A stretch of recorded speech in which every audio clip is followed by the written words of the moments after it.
রাঘব বোয়াল তাদেরকে ধরতে হবে। রাঘব বোয়ালকে ধরলে অটোমেটিক্যালি এই কনস্টেবলরা শাস্তির আওতায় চলে আসবে। কিন্তু ওরা তো হুকুমের দাতা, হুকুম পালনকারী। ওরা যাই বলবে চাকরি বাঁচাতে গিয়ে, তার সংসার বাঁচাতে গিয়ে তারাই নির্দেশনা পালন করেছে মাত্র। তাদের দোষ নাই, কিন্তু যারাই প্রকৃত দোষী তাদেরকে বিচারের আওতায় আনছে না। ডেভিল হান বলছেন শয়তানকে খুঁজছেন, শয়তান তার আশেপাশে ঘুরছে। শয়তান আমার প্রধান উপদেষ্টাকে চায়ের কাপ এগিয়ে দিচ্ছে। শয়তান শয়তান আমার প্রধান উপদেষ্টা পর্ষদকে তার আশেপাশে নিরাপত্তার দায়িত্ব দিচ্ছে। তারা যে কোনো মুহূর্তে তাদেরকে আপনার ক্ষতি করতে পারে। তাহলে যে শয়তানকে ধরলে বাংলাদেশ নিরাপদ থাকবে, যে শয়তানকে ধরলে, যাদেরকে ধরলে এই জুলাই বিপ্লব ভুলণ্ঠিত হবে না, তাদেরকে কিন্তু ধরা হচ্ছে না।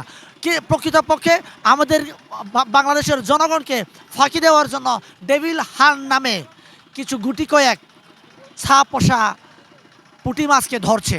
তাই আমি সরকারকে সাধুবাদ জানাই। ডেভিল হান নামে তারা একটা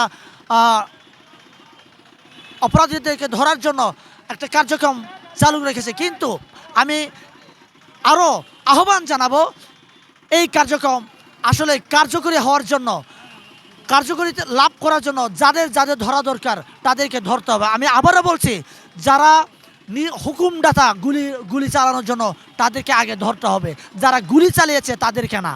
কারণ তাদের কোনো দোষ নাই, দোষ তাদের যারা হুকুম দিয়েছে। তাই আমরা এখানে এই শাহবাগে জুলাই মঞ্চের উদ্যোগে আমরা এখানে অবস্থান কর্মসূচি পালন করছি।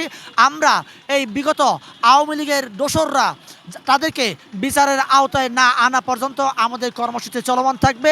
এবং বাংলাদেশের সকল আপামর জনগণকে আমি আরেকটিবার উদাত্ত আহ্বান জানাবো, আপনারা রাজপথে নেমে আসেন।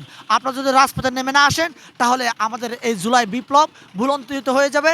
আপনারা দেখতে পাচ্ছেন ইদানিং অনেক সমন্বয়ক এবং বৈষম্য বিরোধী ছাত্ররা বিভিন্ন জায়গায় ওরা মারামারি করছে, নিজেরা মারামারি করছে। আপনারা দেখছেন মারামারি করছে, খালি চোখে যা দেখা যায় তা অনেক সময় না। ওদেরকে মারামারি করানো হচ্ছে, তাদের মাঝে ভেদাভেদ বৈষম্য তৈরি করে তাদেরকে ভাগ করো, শাসন করে নিতে, তাদেরকে আলাদা করার জন্য এক শ্রেণী কাজ করে যাচ্ছে। আমরা কিন্তু বুঝতে পারছি না ওই শ্রেণীর কথা। তাই আমি বলছি, তারা উপদেষ্টাদের চারপাশে ঘুরে ঘুরে তাদেরকে কিন্তু ইশারা ইঙ্গিতে ভাতরে দিতে ভাগ করে তাদেরকে আলাদা করা হচ্ছে এবং তাদেরকে ঝগড়া লাগানো হচ্ছে। তাই আমরা এই জন্য এই জুলাই মঞ্চের উদ্যোগে আমরা আহ্বান জানাচ্ছি, সকল বিপ্লবী সকল আন্দোলনকারী আবার রাস্তায় নেমে আসুন। এই হত্যাকারীদের বিচার নিশ্চিত না করে কোনো সংস্কার কার্যকর হবে না। সংস্কার যদি কার্যকর করতে চান তাহলে এই হত্যাকারীদের আগে বিচারের আওতায় এনে শাস্তি নিশ্চিত করতে হবে। আমার পরিচয়, আমি ইঞ্জিনিয়ার থয়সিং মংসাক, জুলাই মঞ্চের একজন সংগঠক।